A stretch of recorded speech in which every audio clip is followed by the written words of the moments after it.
Good afternoon, everybody. It's great to see all of you on this very newsy day, to say the least. I have a couple of updates for you this morning, or this afternoon. As you know, this morning, the president spoke to President Putin of Russia. They spoke at length, and the president released a statement following that conversation in great detail.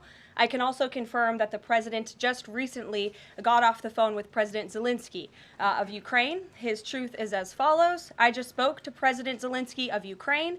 The conversation went very well. He, like President Putin, wants to make peace. We discussed a variety of topics having to do with the war, but mostly the meeting that is being set up on Friday in Munich, where Vice President J.D. Vance and Secretary of State Marco Rubio will lead the delegation. I am hopeful that the results of that meeting will be positive. It is time to stop this ridiculous war where there has been massive and totally unnecessary death and destruction. God bless the people of Russia and Ukraine. I myself just spoke to the president about these calls, and he told me to tell all of you they were very good calls, they were very positive, and the administration is wholeheartedly committed to a peace deal to end once and for all the Russia-Ukraine war. More on that later. I'm sure you'll have more questions to ask. This week, the president has continued to deliver on his promises to the American people. According to new polling that was released at the beginning of this week by CBS News, an overwhelming 70% of Americans said that President Trump is following through on what he pledged to do during his historic campaign. The poll also revealed that Americans see President Trump as a tough, energetic, focused, and effective leader fighting hard to improve their lives and our country. And yesterday, in particular, was a truly special day for the United States of America. Thanks to the great leadership of President Trump and the strong and tough leadership of President Trump, Mark Fogel, an American teacher detained by Russia, was returned to American soil and met with the president here at the White House last night. Special Envoy Steve Witkoff and the rest of President Trump's incredible national security team helped to negotiate the exchange that secured Mark Fogel's release. This event shows a good faith effort from Russia, and it's a sign, as I just said, that we are moving in the right direction to end this brutal war. Malphine Fogel, Mark's 95-year-old mother, was understandably very worried that she would never see her son again after his arrest in 2021. Mrs. Fogel was actually slated to join President Trump on stage at the July 13th Butler, Pennsylvania rally to speak out for Mark, and then the infamous assassination attempt against President Trump took place. But that day, before the rally, President Trump promised Mark's mother that when he returned to the White House, he would bring her son home. God saved President Trump's life on that day in Butler, Pennsylvania, and now Mark Fogel is back home safely with his family as a result. God is good. The president also continues to bring back common sense to our government. This week, he signed an EO to end the procurement and forced use of paper straws. Taxpayer dollars were wasted on these non-functional and massively unpopular products for no other reason than it made radical activists feel good about themselves.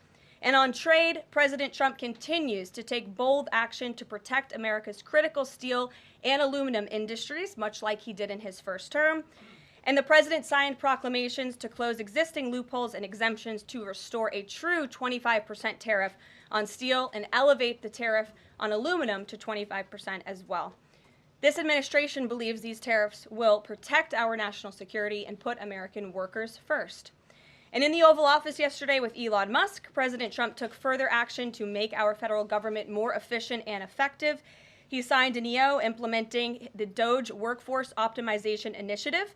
Now agency heads will coordinate and consult with DOGE to significantly shrink the size of the federal workforce and limit hiring to essential positions only. The unaccountable bureaucracy will finally be reined in.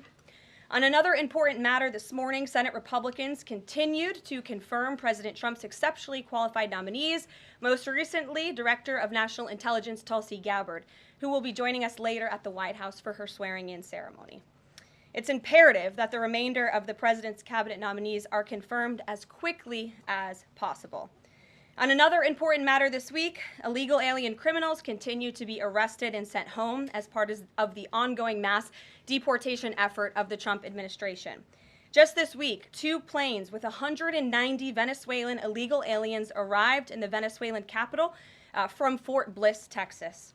Here are some of the criminal illegal aliens who were arrested in the country this past week. ICE Atlanta arrested a citizen of Nigeria who had been convicted of money laundering. ICE San Antonio arrested a citizen of Mexico who had been convicted of assault. ICE Denver arrested a citizen of Mexico who had been convicted of aggravated assault. And ICE Houston arrested a citizen of Mexico who had been convicted of aggravated assault. Now, before I take questions, I would like to address an extremely dishonest narrative that we've seen emerging over the past few days. Many outlets in this room have been fear-mongering the American people into believing there is a constitutional crisis taking place here at the White House. I've been hearing those words a lot lately. But in fact, the real constitutional crisis is taking place within our judicial branch, where district court judges in liberal districts across the country are abusing their power to unilaterally block President Trump's basic executive authority. We believe these judges are acting as judicial activists rather than honest arbiters of the law. And they have issued at least 12 injunctions against this administration in the past 14 days, often without citing any evidence or grounds for their lawsuits. This is part of a larger concerted effort by Democrat activists and nothing more than the continuation of the weaponization of justice against President Trump. Quick news flash to these liberal judges who are supporting their obstructionist efforts: 77 million Americans voted to elect this president. And each injunction is an abuse of the rule of law and an attempt to thwart the will of the people. As the president clearly stated in the Oval Office yesterday, we will comply with the law in the courts, but we will also continue to seek every legal remedy to ultimately overturn these radical injunctions and ensure President Trump's policies can be enacted. So here in our new media seat today, we have Chris Pavlovsky, an entrepreneur who has a strong passion for protecting freedom of speech. Chris started the video sharing platform Rumble in 2013 with a mission of protecting a free and open internet from censorship by big tech and governments around the globe. The platform has always been a place for independent creators to share their authentic opinions, and they have always included President Trump, in contrast to the way he was censored by other platforms in years past. Since its founding, Rumble has grown exponentially, recently marking 67 million monthly active users. It's a lot of users. If you're watching right now and interested in sitting in this seat, you can apply, whitehouse.gov/new media. With that, I will take your questions. And Chris, why don't you kick us off on this very busy news day? Carolyn, thank you very much to you and President Trump. It's an honor to be sitting here in the new media seat for the White House press briefing and to be able to demonstrate why freedom of expression is so important. Rumble was the victim of censorship at the hands of multiple foreign governments. It's clear there are still many countries who oppose free speech and even target American companies. Can you describe what the administration will do to protect U.S. interests and values worldwide?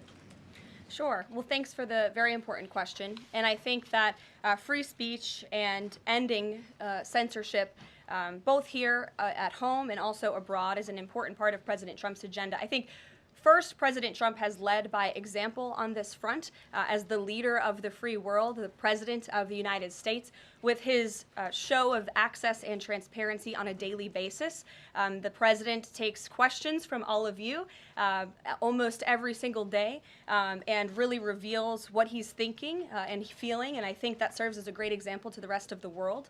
As for tangible actions that the president has signed, he did sign an executive order, I believe on day one, certainly within the first week of this administration, to restore free speech and stop government-sponsored censorship here at home. And the EO made it very clear that federal employees are not allowed to engage in any activity that would infringe upon the American people's right of free expression. So I think the president has led quite strongly on this. And I would just add, this is part of the reason we have a new media seat, to invite new voices into this room. Again, we're going to need to expand this room because so many people are interested, and we're very excited about that. It's a privilege to cover this White House, but we want all voices to be heard. So thanks for being us with here, Chris, and I hope you enjoy the briefing. Sure. Jordan. Thanks, Caroline. Data out this morning showed that consumer prices were up across a variety of goods, and just before that report, though, President Trump called for lower interest rates. The Fed said it's holding rates steady to try and tamp down further inflation. So how would lowering rates help keep inflation in check for the American people? Sure. Well, first of all, on the inflation point, we did receive those numbers, and they were worse than expected, which tells us that the Biden administration indeed left us with a mess to deal with.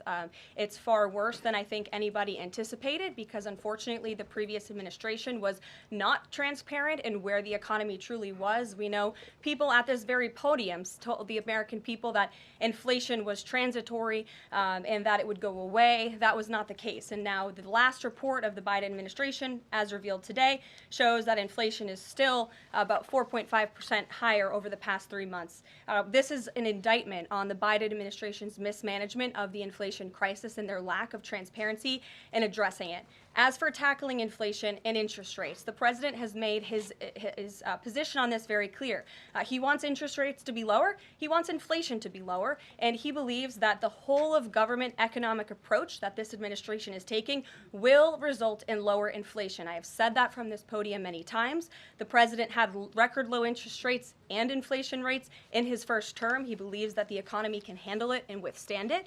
And we're doing a lot to tackle the inflation effort on this front. It's a whole of government economic approach, and I've talked about what we're doing to tackle inflation quite a few times from this podium. What about the on reciprocal tariffs? That's going to come before Prime Minister Modi's visit tomorrow. I do believe it will come before the Prime Minister's visit tomorrow, and I will let the President discuss the details on the reciprocal tariff front. But this is something he believes strongly in, and it's very simple logic as to why the President wants to impose reciprocal tariffs. It's the golden rule, which we all learned when we were growing up in school. Treat others the way you want to be treated, and far too many nations around this world have been ripping off the United States of America for far too long, and that's why the President believes this will be a great policy that will benefit American workers and improve our national security. JJ. On Doge and the fraud claims, Elon Musk in the Oval yesterday gave us some information on that. We're just wondering if there's some proof, evidence. Is the White House willing to share evidence of those fraud claims, or can Elon Musk come to the briefing room and share material evidence of what he's talking about? Sure. I would love for Elon Musk to come to the briefing room. That's why we had him go to the Oval Office yesterday, where I think he provided great answers. He was speaking in layman's terms, speaking common sense to all of you in the media, but also to Americans at home. But I would say especially to all of you in the media, because I think it's a real fallacy that there's this alleged lack of transparency when it comes to Doge.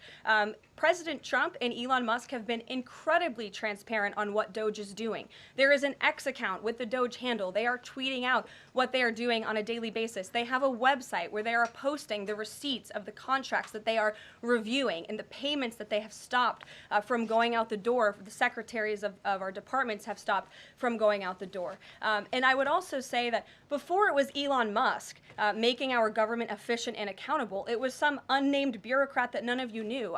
Elon Musk is the richest man in the world. He's also now one of the most highly scrutinized men in the world alongside President Trump because of what he's doing and the access that he is allowing. So there's great transparency. As for the actual receipts, we are happy to provide them, and I actually brought some today because all of you know I love to bring the receipts.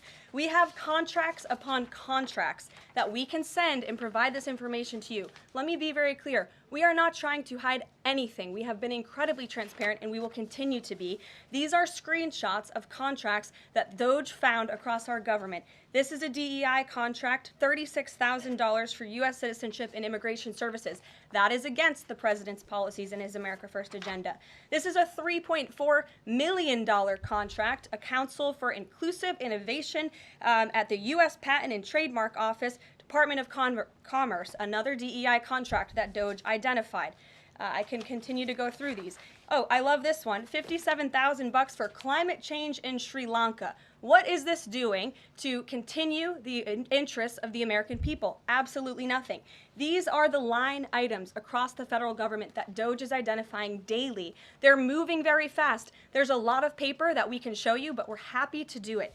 This administration has been more than transparent about what Doge is doing. And here's one of their tweets that they posted about the mine.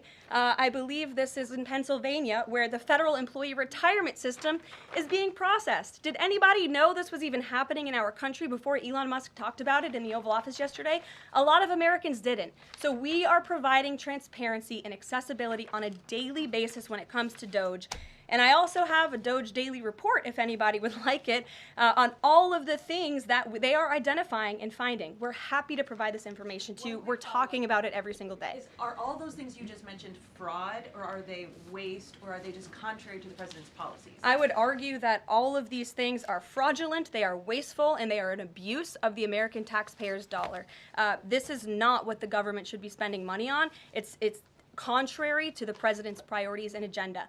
And again, we can continue to provide you the receipts for all of the fraud, waste, and abuse. And if anybody in here wants to argue that the federal government is not fraudulent in some capacity, be my guest, because I think the American people watching at home would beg to differ. Caroline? Mary. Hey, more on the judges. Does the White House believe the courts have the authority to issue these nationwide injunctions? We believe that the injunctions that have been issued by these judges have no basis in the law and have no grounds, and we will, again, as the president said very clearly yesterday, comply with these orders, but it is the administration's position that we will also ultimately be vindicated, and the president's executive actions that he took were completely within the law, they were constitutional, and we look forward to the day where he can continue to implement his agenda. And I would just add, it's our view that this is the continuation of the weaponization of justice that we have seen against President Trump. He fought it for 2 years on the campaign trail. It won't stop him now. Brian. Yes. I want to go back to Doge just for a second. Earlier, the subcommittee headed by Chairman Marjorie Taylor Greene, her and her staff discovered $2.7 trillion in improper payments to Medicare, Medicaid, overseas, to people who should not have gotten it. Some of this room might have missed that press conference. Can you elaborate on what the president is thinking at this point? Well, again, that's another example. There's a very long list of the fraud, waste, and abuse that Doge is identifying on a daily basis. Elon Musk also talked about yesterday about Social Security payments that are going out the door for people who are no longer with us, unfortunately. I would say that is certainly fraud. There's also a lot of contracts they've identified that, just as a hypothetical example, are $1 million, but only 500,000 went out the door. So where's the rest of that cash? And so that's the thing. Those are the things that Doge is working on every single day. And I would just remind everybody in this room, this is what President Trump campaigned on doing. He's delivering on a promise that 77 million people elected him to do. James. Thank you very much, Caroline. Two foreign policy questions, if I may. Sure. First, the statement that was released after this morning's phone calls identified Mr. Witkoff as the special envoy who will be part of the delegation that undertakes to resolve the Russia-Ukraine war. I had thought that that individual was General Kellogg, and so can you clear that up? Sure, I'd be happy to. As you mentioned, the president, in his truth, following the phone call with Vladimir Putin, said that he has asked Secretary of State Rubio, the director of the CIA, John Ratcliffe, our national security advisor here at the White House, Michael Watts, and Steve Witkoff to lead the negotiations. As for General Keith Kellogg, he remains a critical part of this team in this effort. He's played a tremendous role in getting the negotiations to this point, and he's very much still part of the Trump administration. The other subject is Iran.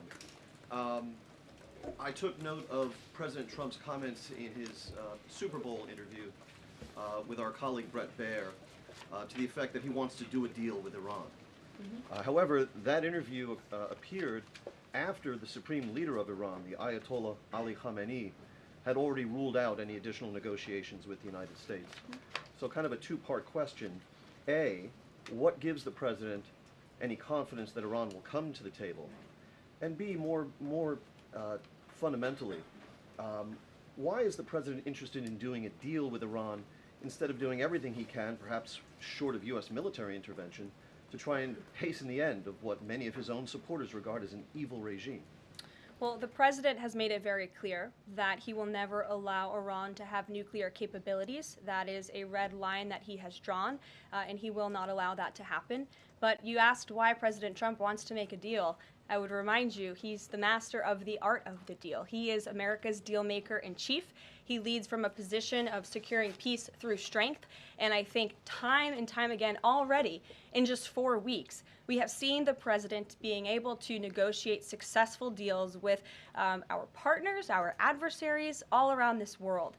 You know, the release of Mark Fogel just last night is something that I think speaks to the president's deal-making ability. This is something that the Biden administration allegedly tried to do for 3.5 years. I think you all should go back and ask some of those Biden administration officials what they even tried to do and why weren't they successful, because for 3.5 years Mark Fogel sat in a Russian prison and it took President Trump 3 weeks to get him back on American soil. There's nobody better at making deals than Donald Trump.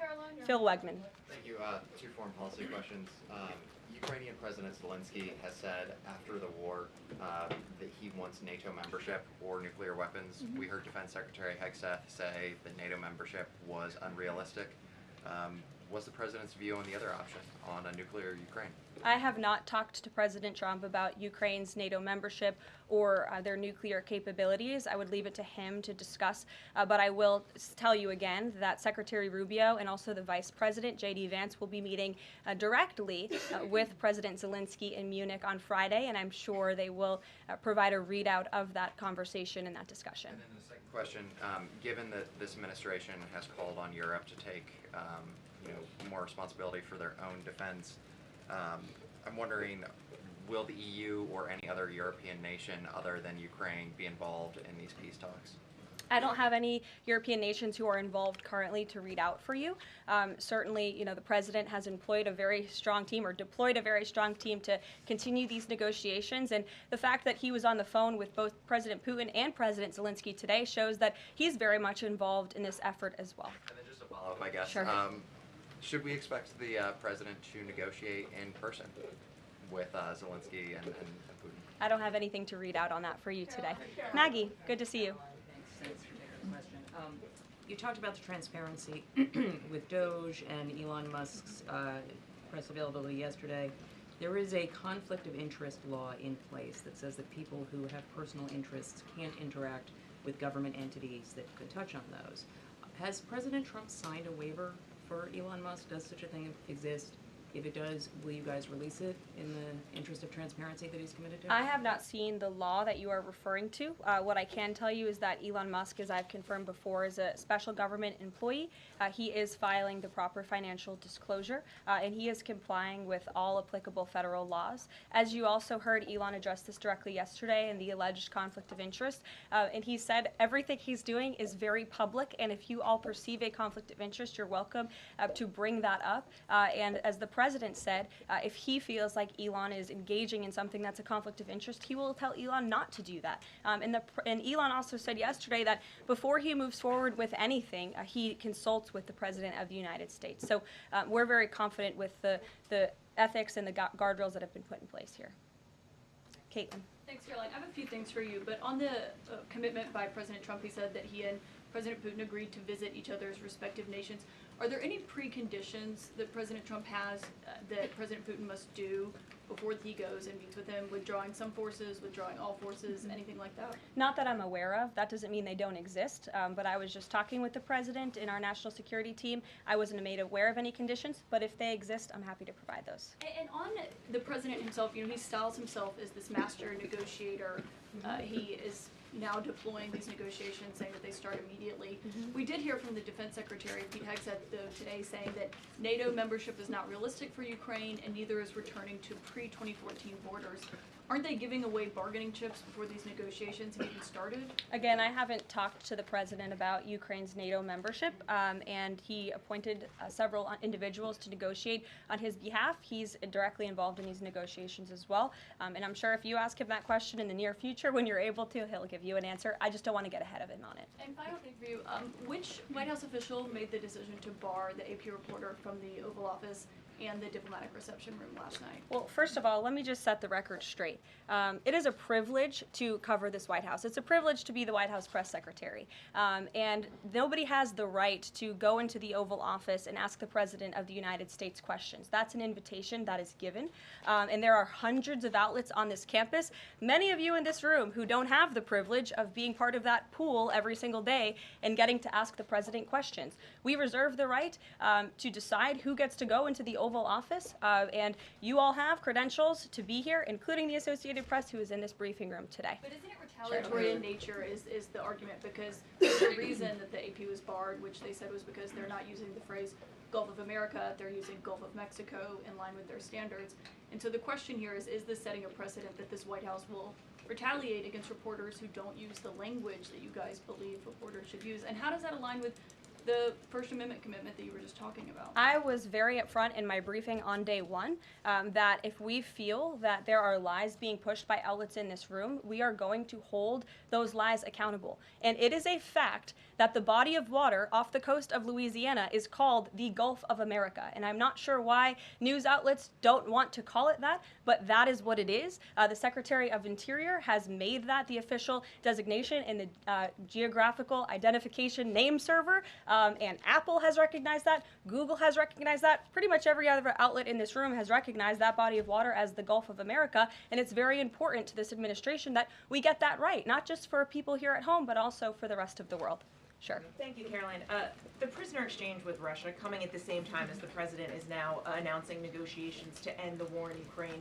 The timing of that is hard to ignore. Was Ukraine discussed as part of this prisoner swap? I was not involved in those discussions, so I can't comment on whether that came up or not. What I can say is that this was a very good deal for the United States of America and for the rest of the world. As you know, we have confirmed that the Russian who will be returning home very soon, Alexander Vinnik, was a non-violent crypto criminal, and as part of this exchange, he has forfeited more than $100 million that he obtained in that illegal crime. And in exchange, of course, we got Mark Fogel, who is a middle school teacher who kissed the American soil, but kissed the ground last night when he returned to the United States of America. It was a great deal and a great day for our country, and I think everybody, regardless of political affiliation, agrees with that. And was Russia made aware ahead of time of the parameters that the administration and Secretary Hegseth was going to be announcing today? The NATO perimeters? Yes. I'm not sure. You'd have to ask Secretary Hegseth in the Defense Department on that, since he announced them. Jackie. Thank you, Caroline. Just to be clear, so when we're listening for a shift in position on U.S. policy, should we only listen to the president and maybe not the Secretary of Defense? Because what he outlined today would represent a shift in U.S. policy. I'm not saying that. I'm just saying I speak for the President of the United States behind this podium, and I will let him discuss that. Can you tell us any more about the next hostage releases? I understand another American's coming out today. Sure. I'm glad you asked. It speaks to President Trump's deal-making ability, and we can confirm the safe release of one American and two individuals from Belarus, one of whom worked for Radio Liberty. Out of respect for the privacy of these individuals, their request, we have no further details to announce on their identities, but we can confirm that one American was released today, and it's a remarkable victory on the heels of Mark Fogel returning to America last night. Anything on who the U.S. might be releasing in exchange? I don't have details on that at this moment. I don't have details on that at this moment. I do know that these three individuals have been released and are on their way home to their respective countries. Karoline, thank you so much. Can you explain how President Trump envisions the war in Russia and Ukraine coming to an end? Does he expect Ukraine to hand over all the territory in question? Again, these negotiations are ongoing. I will allow the president to divulge any red lines that he may set, but I think as deals in the past have come to fruition, the president has proven one of the things that makes him a very effective negotiator is not revealing what he's anticipating from both sides, but he is at the forefront of these negotiations in addition to the very qualified individuals who he's tasked with speaking to both President Putin and President Zelensky. And speaking of deals, a meeting with the President of the United States offers any foreign leader credibility. Was it part of the prisoner swap with Fogel that President Trump agreed to meet with Putin? Again, I was already asked this question. I said I was not made aware of that, but we can certainly get you an answer on that. I'll check in with the NSC. Sure, Monica. Thanks, Caroline. It's clear that this administration is dedicated to both truth and transparency. We know that with DOJ, but we also know that because this administration recently announced it's going to declassify the assassinations of Martin Luther King Jr., JFK, and RFK. I'm wondering, is it likely that we're going to see more information regarding the assassination attempts on the president's life while he was on the campaign trail? In regards to the assassination of the individual, as you mentioned, President Trump signed that executive order directing the respective agencies to do it. I know that that process continues and is ongoing. He's committed to transparency and the declassification of these very important files that I think many Americans are not only interested in learning about, but also have the right to know about. As for the two heinous assassination attempts on the president's life, he's spoken to this publicly. I've spoken to him about it privately, and as he said publicly to all of you, he feels he has a right to know about further information about the individuals who tried to kill him, tried to take his life. And so, if and when we get that information, I'll leave it up to the president to decide whether or not he would like to reveal it. But I believe in the effort of transparency that we've seen consistently from this president, he certainly will. Daniel. Thanks, Caroline. I wanted to ask you about the $59 million that FEMA sent to New York City migrant hotels. Secretary Kristi Noem just put out a statement saying that she clawed back the full payment that FEMA activists unilaterally gave to NYC migrant hotels. She wrote, "Mark my words, there will not be a single penny spent that goes against the interest and safety of the American people." What does the response of the Trump administration send to any federal bureaucrats that are thinking about obstructing the president's agenda? They will be held accountable. The president is signing executive orders daily, and he expects all officials across the administration, regardless if they are a political appointee or if they are a career bureaucrat, to adhere to the will of the American people and the 77 million Americans who reelected President Trump. He's here for a reason, and he is focused every day on implementing his administration's goals and sending $59 million to a migrant hotel to house illegal immigrants when there are still people in North Carolina and California who have not received FEMA funding is not something that this administration is going to tolerate. Deanna. Thank you so much, Caroline. One on New York and one on Russia, please. On New York City Comptroller Brad Lander is accusing DOJ of clawing back $80 million that was intended for New York City FEMA funding. Wondering if you've heard about that figure, if that figure is accurate, and why that money was taken back. I have not heard about that figure. DOJ is moving very quickly, but I can get the receipts and gladly send them to you. I know that story is likely of great interest to the New York Post. And then one John. on Russia, please. Sure. Is President Trump waiting for a kind of signal or an action from Putin to go to Russia? And would he be willing to go to Ukraine in the future? I don't have any decisions to make on the president's potential visit to Russia or any in-person meeting at this time. John. Thanks a lot, Caroline. Two questions, one on foreign policy, one on domestic policy. Following up on the president's call that he had with President Putin, does the president view Russia, does he view President Putin as an ally, as a partner, as a competitor, or as an adversary?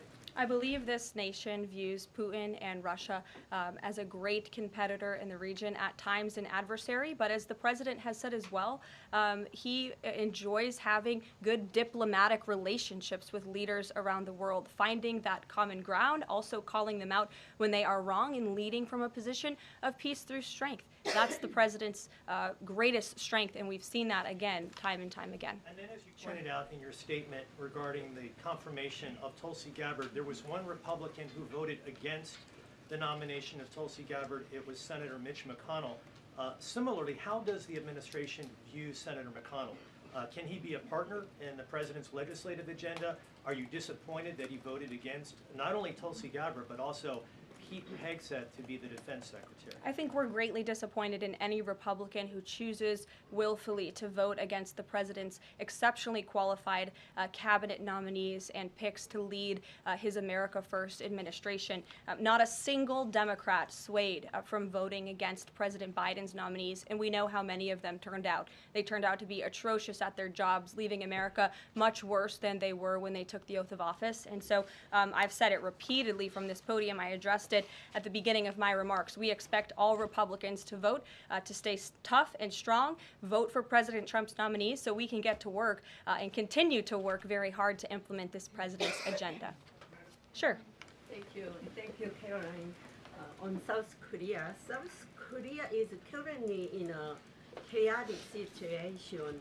How does the President Trump react to the current chaotic situation in South Korea? Secondly, if South Korea needs help from the United States, what role do you think the U.S. will play? Sure. I haven't spoken to the president about the ongoing situation in South Korea. I would defer you to his previous statements. And I can also see if I can get you something new from the National Security Council, who I'm very confident the officials that are focused on South Korea are on this. I just haven't spoken to them about it, but I'm happy to provide that for you. Yes. Thank you, Karoline. Does Elon Musk have power of the presidency? Absolutely not. Right. That's a ridiculous question. I asked that question because, the Democrats have been hurling insults at Elon Musk, hurling attacks, calling him President Musk. Most recently, Jamie Raskin, the congressman, took it a step further, calling for Musk's impeachment, saying that he somehow usurped the power of the presidency. What's your response? It's utterly ridiculous. Elon Musk addressed this in the Oval Office yesterday. The president addressed it as well. Elon Musk is serving at the pleasure of the president, just like everybody else on this team. He takes directives directly from the president of the United States. And I think some of the comments that you referred to are nothing more than a failed attempt from the media and from Democrats to try to sow division in this White House. We saw them do it in the first term. We're not going to let them do it in the second term. This is a unified team who is working at the pleasure of the president to do what's right for the American people. I have one more quick housekeeping note before I leave you all today. The president wanted me to share with all of you that he had a wonderful meeting with King Abdullah of Jordan yesterday. They discussed many things, including the Gaza Strip and its future at great length. The king would much prefer that the Palestinians stay in place, with the additional land to be used for new development, which would greatly create jobs at levels never seen before. But the president feels it would be much better and more majestic if these Palestinians could be moved to safer areas. I would just add to that the president remains wholeheartedly committed to seeing peace in the Middle East, and our Arab partners in the region have been tasked with coming up with a peace plan to present to the president. That is ongoing. King Abdullah mentioned that yesterday. He also committed to accepting 2,000 sick children from the Gaza Strip, which the president called a beautiful gesture. So the administration continues to work with our Arab partners in the region. We stand closely with our ally Israel, and the president has presented this big, new, bold idea to secure peace in the Middle East, and he is not going to waver from that. And we look forward to seeing that goal of this administration achieved as well. Thank you very much, everybody, and we'll see you very soon. Have a great day.